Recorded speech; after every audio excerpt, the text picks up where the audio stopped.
A white German shepherd stood in the middle of a frozen highway, teeth bared, shaking, refusing to move. Behind him, a dying woman. In front of him, a stranger. And the dog had one job: don't let anyone get close. Ian Mercer was a former Navy special warfare operator. 20-year missions that would never appear in any history book. Skills that could disable a threat in 2 seconds flat. But none of that mattered now, because if he couldn't get past this dog, the woman behind him would bleed out in the snow. What he didn't know yet, the dog wasn't just protecting her. He was guarding evidence that could bring down a billion-dollar company.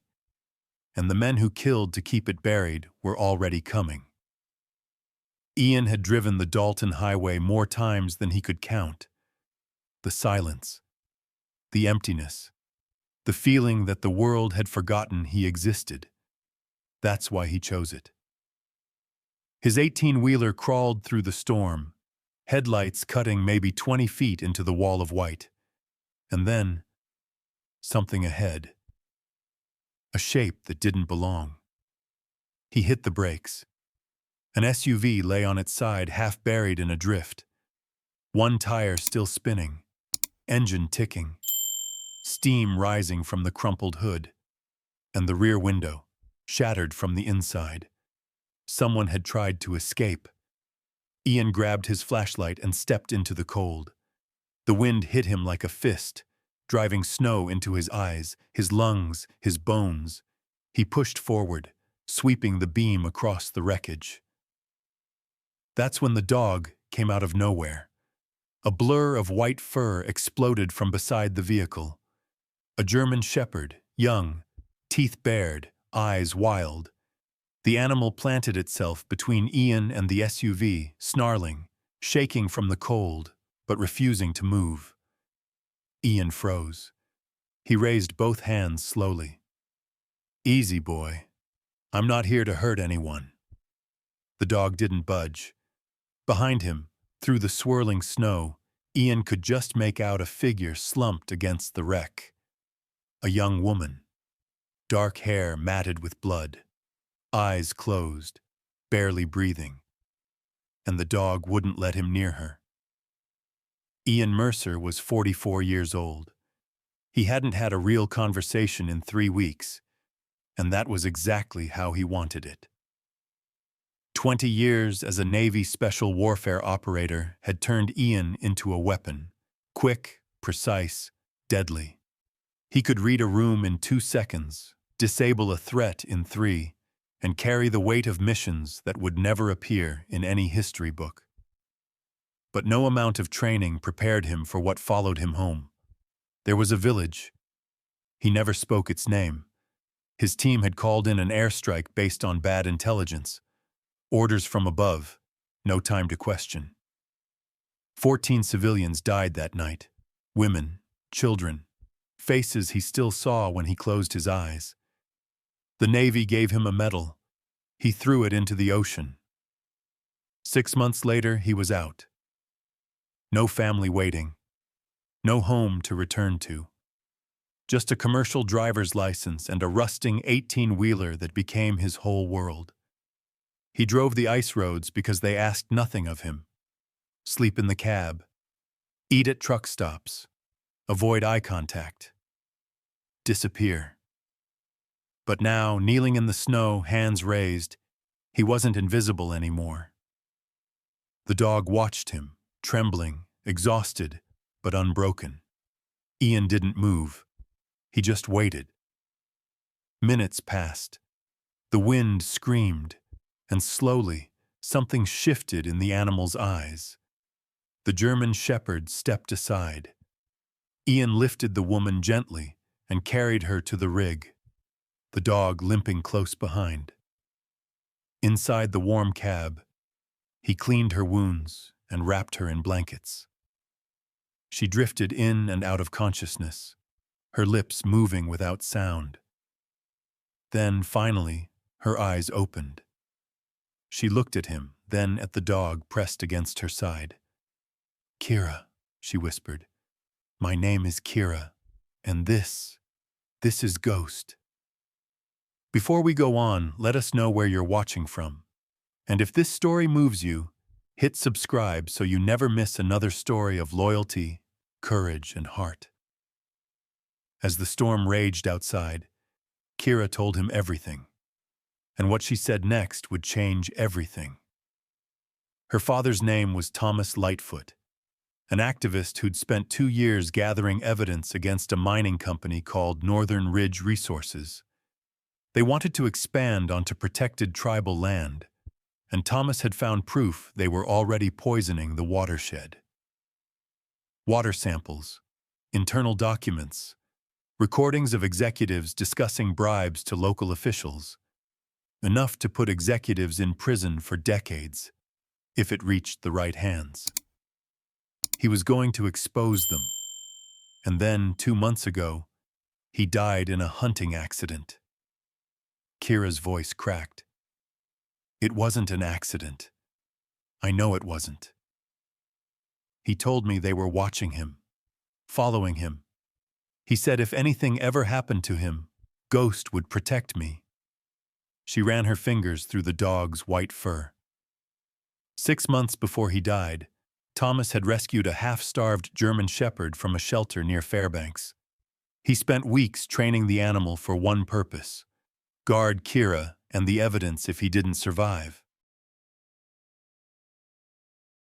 "He named him Ghost," she said softly, "because he said the truth would haunt the men who tried to bury it." The evidence was still in Ghost's harness. Documents, recordings, everything her father had gathered. Now Northern Ridge's private security contractors were hunting her. The SUV crash wasn't an accident. Someone had run her off the road. Kira looked at Ian, her eyes red but steady. "I need to get to Coldfoot. There's a journalist there who can help, but I understand if you don't want to get involved. You can drop me at the next town. I'll figure something out." Ian stared at the storm outside. He could walk away. It wasn't his fight. But then he looked at Ghost, the dog who had stood freezing in a blizzard rather than abandon his mission. And something in his chest cracked open. "Where do we need to go?" "What would you have done? Kept driving? Or risked everything for a stranger?" By morning, the blizzard had begun to thin. Pale light filtered through the clouds, and for the first time in hours, Ian could see more than 20 feet ahead. That's when he checked his mirror and felt his stomach drop. 2 black SUVs, no plates, gaining fast. Kira saw his expression and turned to look. Her face went white. "That's them." Ian's hands tightened on the wheel. 20 years of training flooded back, not as memory, but as instinct. He knew these roads. He knew how ice behaved, and he knew how to make an 18-wheeler do things it was never designed to do. He pushed the rig harder, leading the SUVs onto a narrow stretch where the shoulder dropped straight into a frozen ravine. Then, at precisely the right moment, he jerked the wheel and let the trailer swing wide, a controlled jackknife that forced the lead SUV to brake hard. Tires screamed. Metal hit the guardrail. The vehicle spun out, sliding to a stop in a cloud of snow and sparks. The second SUV fell back, but it didn't leave. An hour later, Ian pulled into a fuel stop, a lonely cluster of pumps and a small diner in the middle of nowhere. He needed diesel. More importantly, he needed to think. He was topping off the tank when 2 men stepped out of the diner. Tactical boots, dark jackets, the kind of posture that said military, or worse. Ghost rose in the cab, hackles up, a low growl rumbling in his chest. He'd seen men like this before. The men approached slowly. One of them locked eyes with Ian.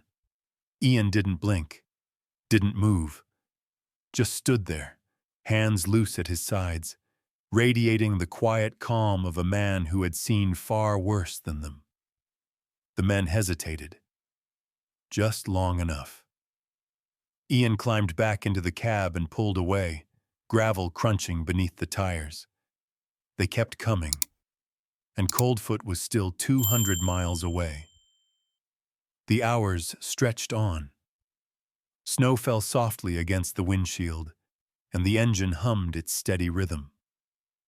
Kira drifted in and out of sleep, her head resting against Ghost's flank.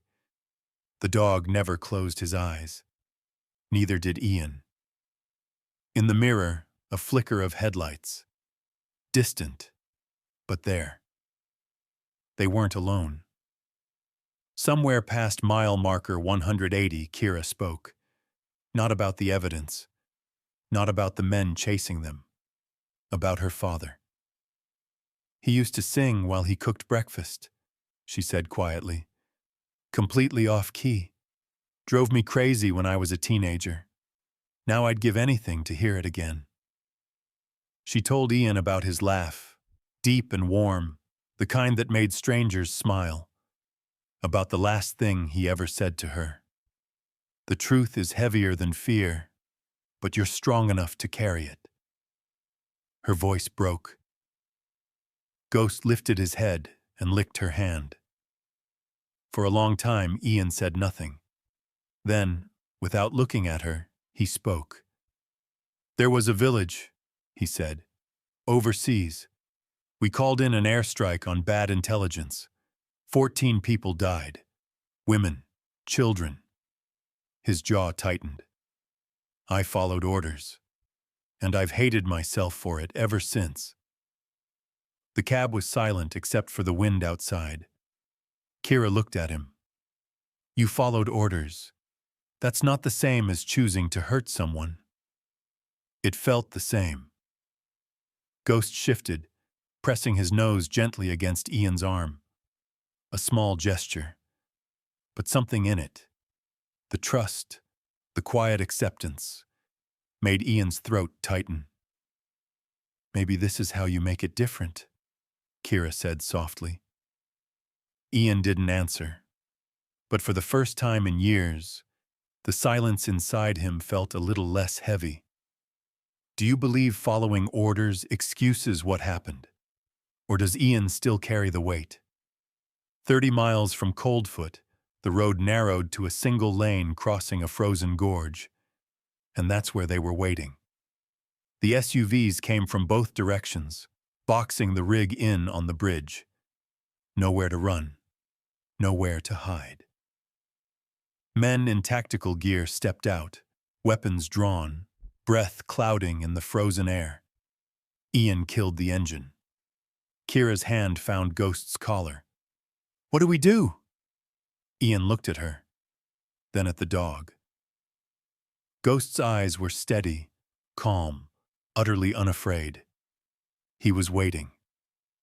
Stay inside, Ian said quietly, no matter what happens. He opened the door and stepped onto the ice. The lead contractor walked toward him, pistol raised. Hand over the girl and the evidence. This doesn't have to get ugly. Ian didn't flinch. Instead, he raised his voice, loud and clear, cutting through the wind. Northern Ridge Resources murdered Thomas Lightfoot. They poisoned the land. They bribed officials. And right now, every word you're saying is being uploaded to a satellite link. He gestured toward the dash cam glowing inside the cab. The contractor's face changed. For the first time, fear. It was enough. The man raised his weapon, and Ghost exploded from the cab. A blur of white fur hit the contractor's arm, knocking the gun wide. Ian moved on instinct. 20 years of training compressed into 90 brutal seconds. He disarmed one man, dropped another with a precise strike to the throat, swept the legs out from under a third. When it was over, 3 contractors lay groaning on the ice. Ian stood over them, breathing hard, knuckles raw. Ghost limped back to his side, tail wagging despite a gash on his shoulder. Blood stained his white fur, but his eyes were bright. Ian knelt and pressed his forehead to the dog's. "Good boy," he whispered. "You did your job." They reached Coldfoot by nightfall, and the world was about to hear the truth. Were you scared for Ghost? Tell us the moment your heart stopped. Rachel Caldwell was waiting for them in a small office behind the Coldfoot General Store. She'd been investigating Northern Ridge for 3 years, and now, finally, she had what she needed. She verified the documents in under an hour. Water samples, internal memos, recordings of executives laughing about bribes. Everything Thomas Lightfoot had risked his life to gather. By midnight, the evidence was in the hands of federal investigators and 3 national news outlets, simultaneously. There would be no burying this, no quiet settlements, no cover-ups. The story broke the next morning.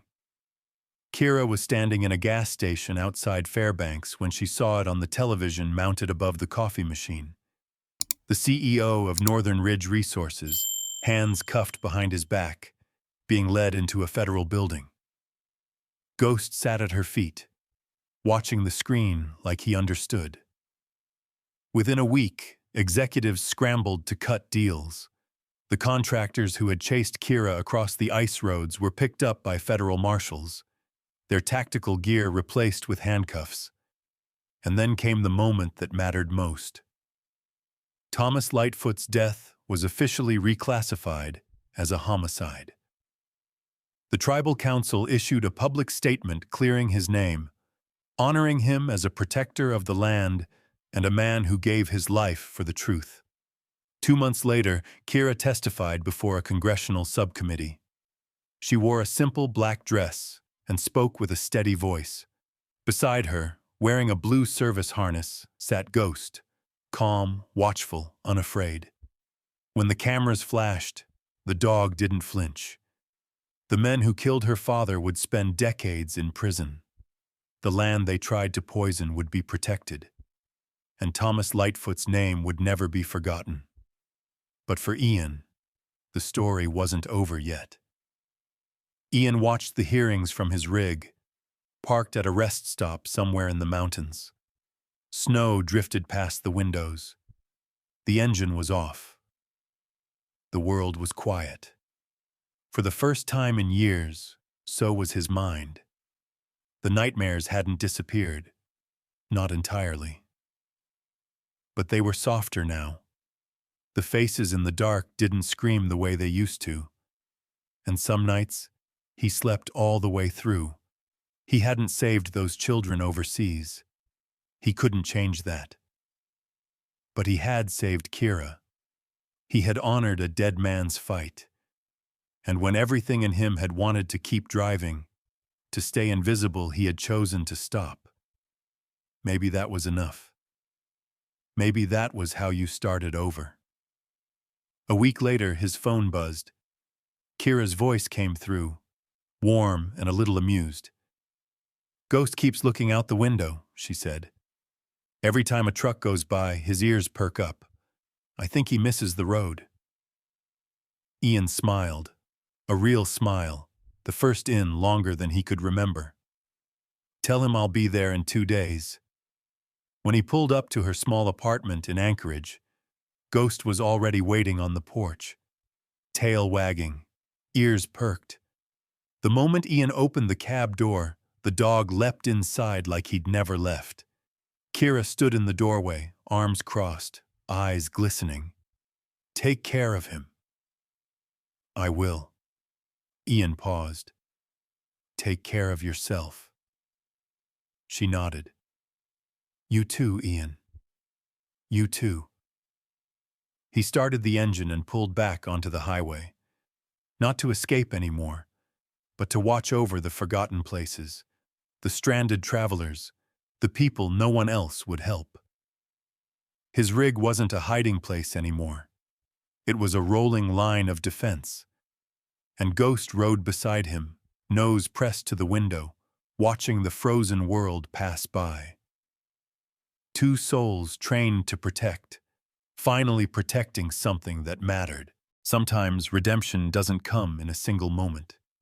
It comes mile by mile through snow and silence, through the slow work of proving, to yourself and to the world, that you can still choose to do what's right. If this story moved you, leave a comment telling us where you're watching from, and subscribe so you never miss another story of courage, loyalty, and second chances.